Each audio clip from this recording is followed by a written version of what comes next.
Hola, muy buenos días. Primeramente agradecerles que nos pueden acompañar el día de hoy, 19 de mayo, y también agradecerles a las personas que hicieron posible ese tan grande evento. Y me gustaría, antes de empezar, hacernos 3 sencillas preguntas hacia nosotros mismos. La primera sería, ¿sé cuáles son las arritmias más frecuentes en la unidad de cuidados intensivos? La segunda sería, ¿sé cuáles son las características más frecuentes de estas arritmias? Y por último, sé cuáles son las etiologías más frecuentes de estas arritmias más frecuentes en la unidad de cuidados intensivos.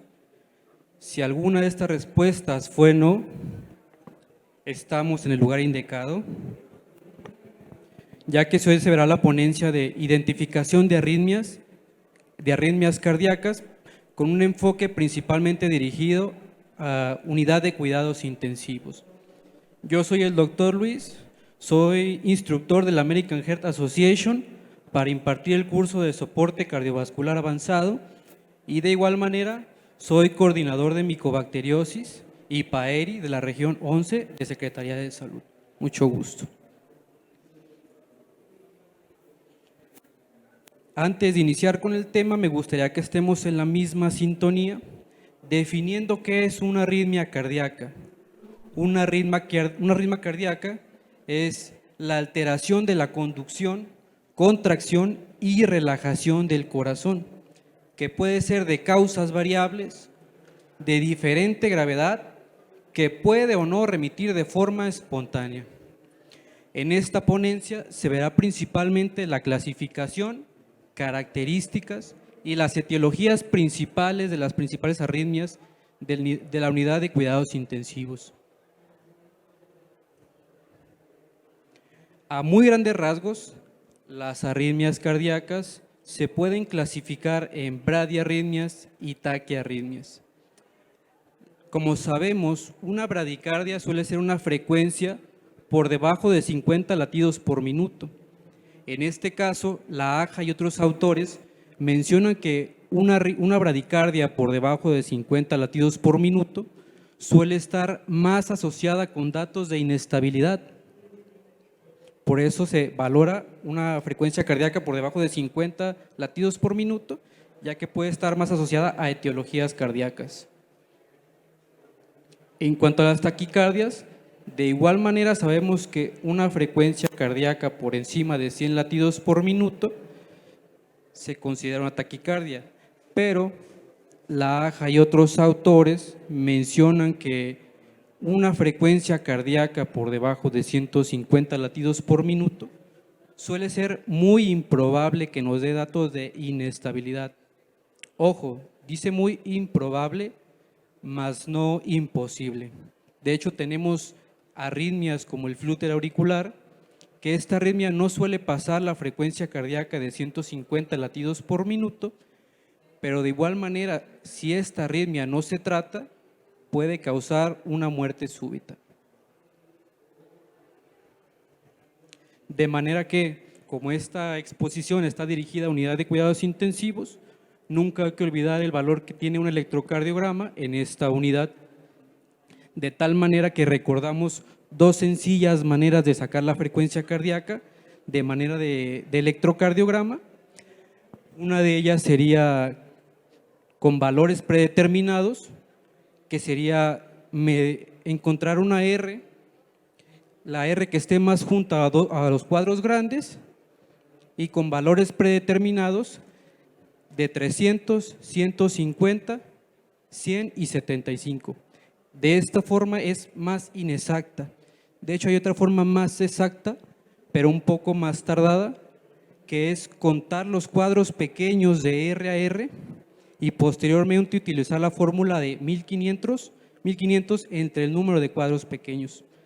Tenemos un ejemplo, 1500 entre 19, que es el número de cuadros pequeños, con una frecuencia cardíaca de 78. Lo más importante para mí en esta diapositiva es cuando consideramos una arritmia regular e irregular. Una arritmia regular se considera cuando hay una misma distancia de R a R con una variable de 2 cuadros pequeños o más menos 8.0 segundos. Otros valores muy importantes a recalcar serían los valores del intervalo PR, que tenemos que recordar que este tiene una duración de 0.12 a 0.20 segundos. La siguiente sería la duración del intervalo del complejo QRS con una duración de 0.8 a 0.12 segundos. ¿Por qué menciono que esos valores son muy importantes? Porque hay arritmias, como las taquiarritmias, que suelen clasificarse en cuanto a su complejo QRS. Se clasifica de complejo estrecho cuando cumple los valores normales en el QRS y se clasificará de manera ancha cuando sobresale de los valores normales el complejo QRS. Iniciamos con las bradicardias, con las bradiarritmias, perdón. Las bradiarritmias se dividirán en dos: sinusales y por bloqueo aurículo-ventricular. En este caso le daremos más énfasis a las por bloqueo aurículo-ventricular, ya que estas son las que mayormente nos dan datos de inestabilidad. Clasificándolas, se clasifican por números: bloqueo tipo 1, tipo 2 y tipo 3. Y a su vez, el tipo 2 tendrá una subclasificación llamada MOVITS 1 y MOVITS 2, que veremos un poco más adelante. Iniciando con el tipo 1, esta es una de las arritmias más complejas de ver si no tenemos la experiencia necesaria, ya que esta arritmia solamente tiene la característica de tener un intervalo PR alargado. En este caso sería más de 0.20 segundos.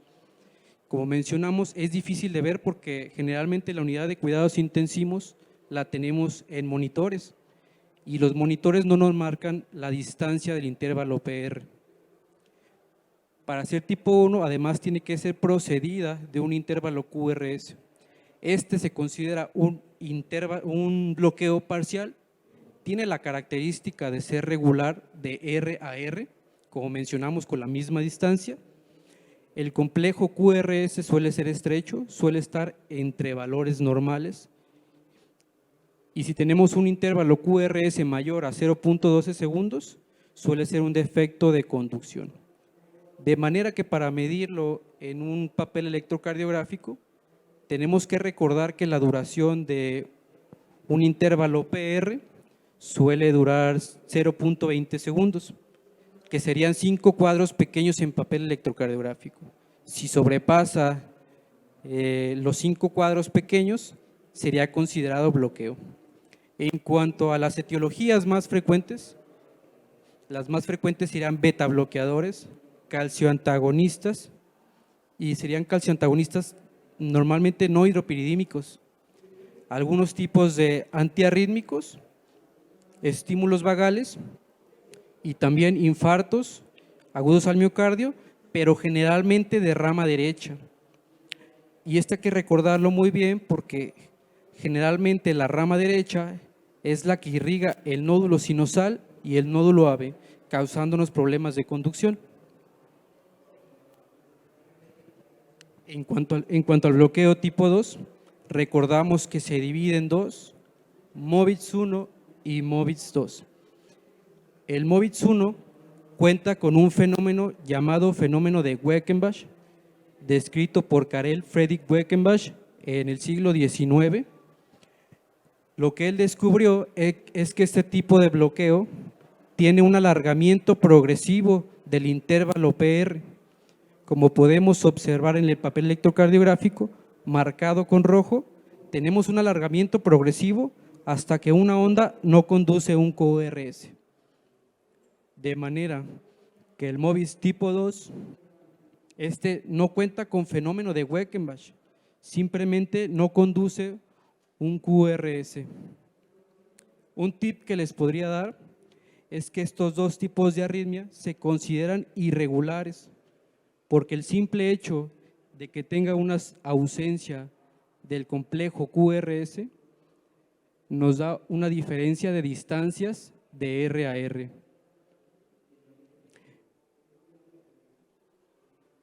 Recordando características principales, el MOVITS tipo 1 cuenta con el fenómeno de Queckenbach, se considera irregular, es de forma progresiva y generalmente tiene las mismas etiologías: beta bloqueadores, calcio antagonistas, estímulos vagales, antiarrítmicos y infartos, principalmente de arteria coronaria derecha.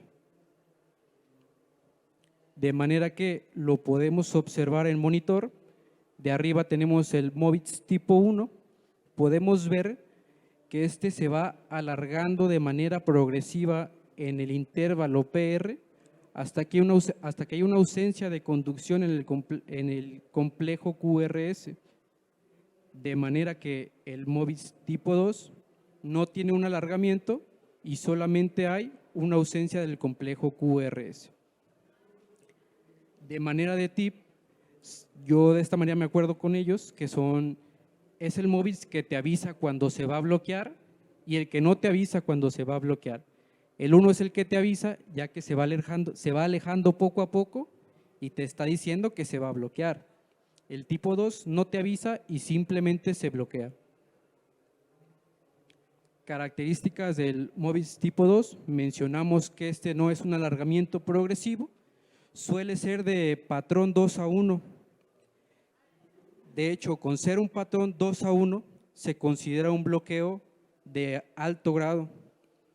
Los bloqueos de alto grado tienen la característica de no remitir en cuanto a tratamiento farmacológico y estos generalmente ocupan la necesidad de electroestimulación. Suele ser de manera irregular y su etiología suele ser síndrome coronario agudo.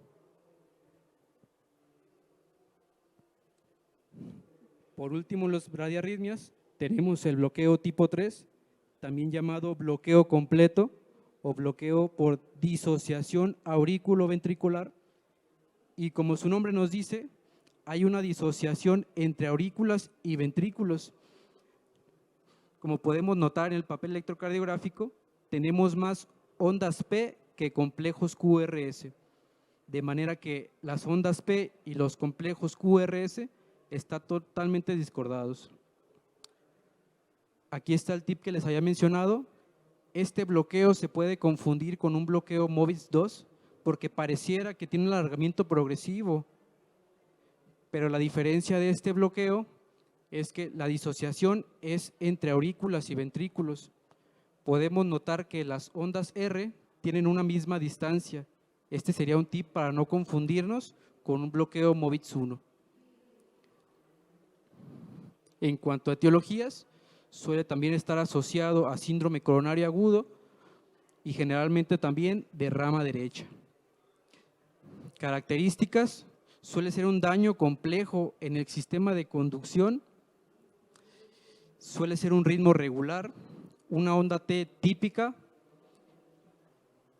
y el segmento QRS suele estar ancho en cuanto es un bloqueo elevado y suele estar estrecho si es un bloqueo de tipo bajo.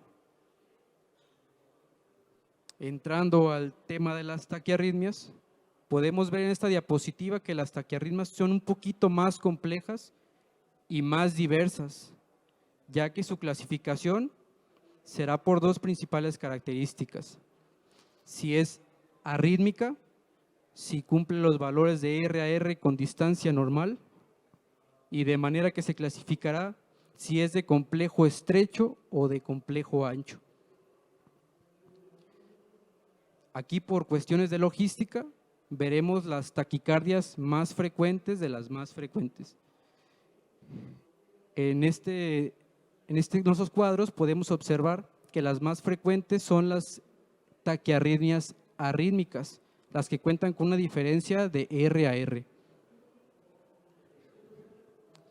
Iniciando con la fibrilación auricular, esta es una de las taquiarritmias más comunes, suele ser de complejo estrecho y se considera un ritmo caótico. ¿Por qué mencionamos caótico? Porque tiene una presencia de 300 a 400 latidos auriculares. Además de considerarse caótico, podemos observar que aquí hay ausencias de ondas P y presencias de ondas F, lo cual causa una alteración del llenado auricular, lo que por lo general es de las principales arritmias que suele causar trombos y suele estar muy relacionada con accidente cerebrovascular. De manera que lo tenemos en monitor, podemos observar que es un ritmo totalmente caótico por la ausencia de ondas P. Podemos ver un complejo QRS de manera estrecha. Podemos ver que también las distancias de R a R son diferentes. Y generalmente es una arritmia que no suele pasar la frecuencia cardíaca de 150.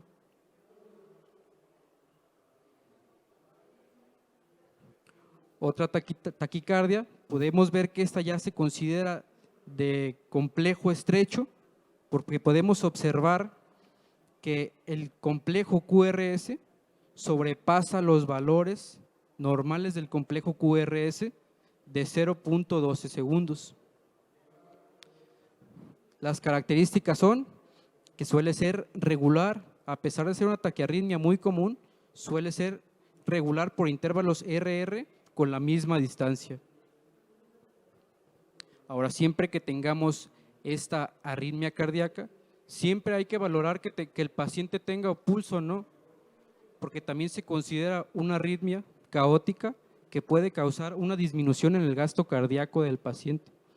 Y recordar que el último pulso que desaparece es el pulso carotidio.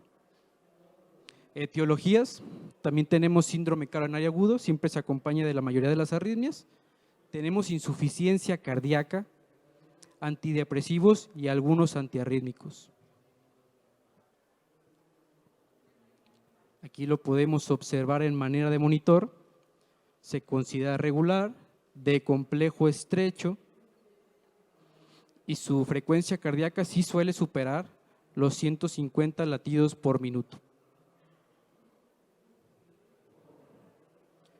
Una de las hermanas de la taquicardia ventricular monomórfica es la polimórfica, también llamada torsada de Points.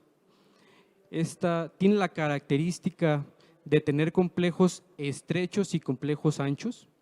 Suele ser irregular por la distancia variada de R a R.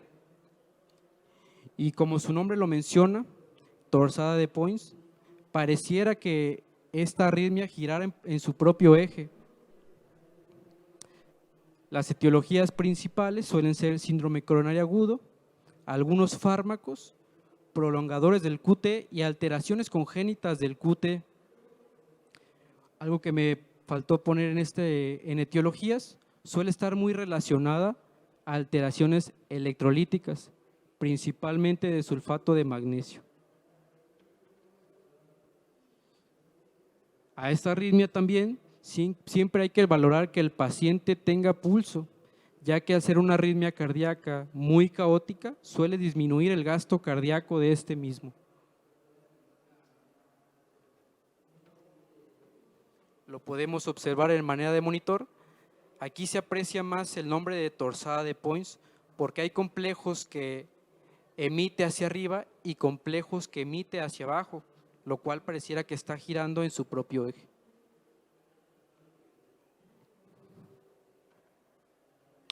Por la última taquicardia que tenemos presente es la fibrilación auricular.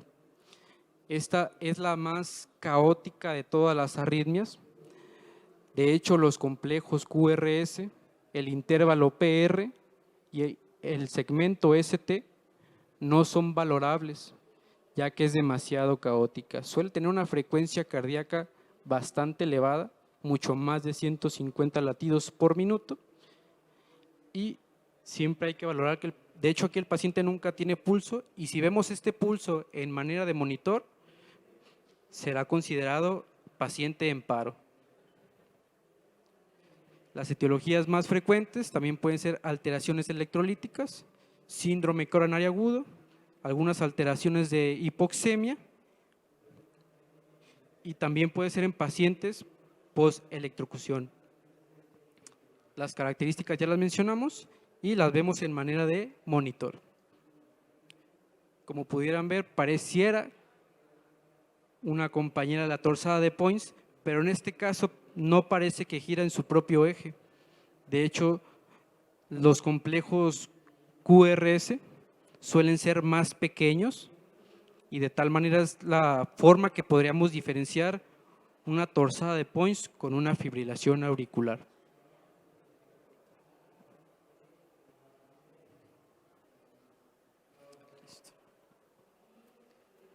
Listo.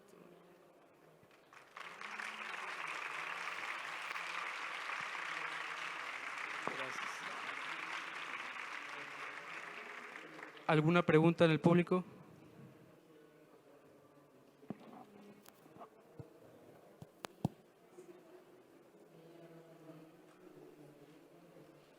Me fui de manera muy rápida.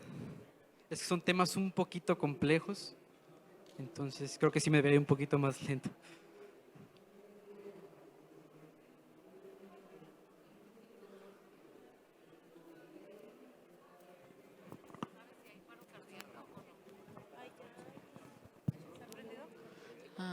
Buenos días, doctor. Si el paciente no llegara a presentar, como usted nos menciona, la ausencia del pulso, ¿el paciente puede estar en paro cardíaco o no? Hay 3 arritmias que tienes que medir, que valorar el pulso sí o sí. En este caso sería la taquicardia ventricular, monomórfica, polimórfica y la fibrilación ventricular. En este caso, si ves una taquicardia ventricular y el paciente tiene pulso, tienes que valorar si el paciente está estable o inestable. En este caso, entrarías al algoritmo de taquiarritmias. Si el paciente no tiene pulso, entrarás directamente al algoritmo de paro y por consiguiente igual a taquicardia ventricular polimórfica. En la fibrilación ventricular, directamente el paciente es tan caótico el pulso que tienes que iniciar directamente el algoritmo de paro.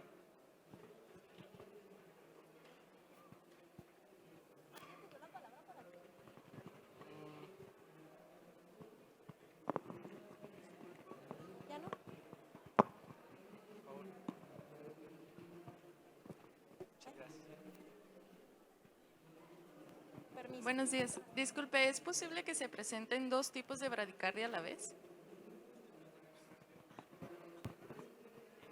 2 tipos de bradicardia generalmente no, porque suelen estar divididas por bloqueos sinusales o auriculoventriculares.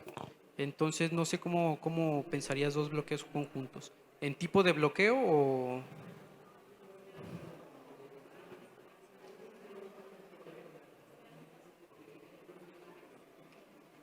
Generalmente no. En este caso presentamos las principales arritmias que causan inestabilidad. Es muy difícil que se dé una bradicardia por bloqueo o podría pasar una disociación auriculoventricular, que sería el bloqueo tipo 3, si pudiera caer en paro el paciente, ya que también hay una disminución del gasto cardíaco, claro. De nada. Buenos días, mi nombre es Elizabeth. Quería saber cuánto se necesita de electroestimulación en cada patología y con cuánto se inicia y cuánto es lo máximo que se le puede dar a un paciente que soporta el corazón. Ok, de hecho tienes que iniciar con los joules más bajos. De hecho, la siguiente ponencia presentarán los tratamientos para bradicardias y taquicardias, pero se inicia con joules de 126, porque generalmente estos pacientes sí sienten la electroestimulación. De hecho, siempre hay que sedarlos antes de, porque la electroestimulación es también llamada marcapasos transcutáneo. Entonces tú estás ajustando la frecuencia cardíaca de la electroestimulación. Entonces lo inicial sería iniciar con lo más bajo que tú pudieras. De hecho vas aumentando tú los joules de 5 en 5 o 10 en 10 hasta que se ajuste el ritmo de paciente. Esto en caso de electroestimulación. Si tienes un paciente con marcapasos y le Ajá. quieres dar electroestimulación, ¿se podría o de alguna manera dañarías el equipo que trae el paciente o cómo lo manejarías?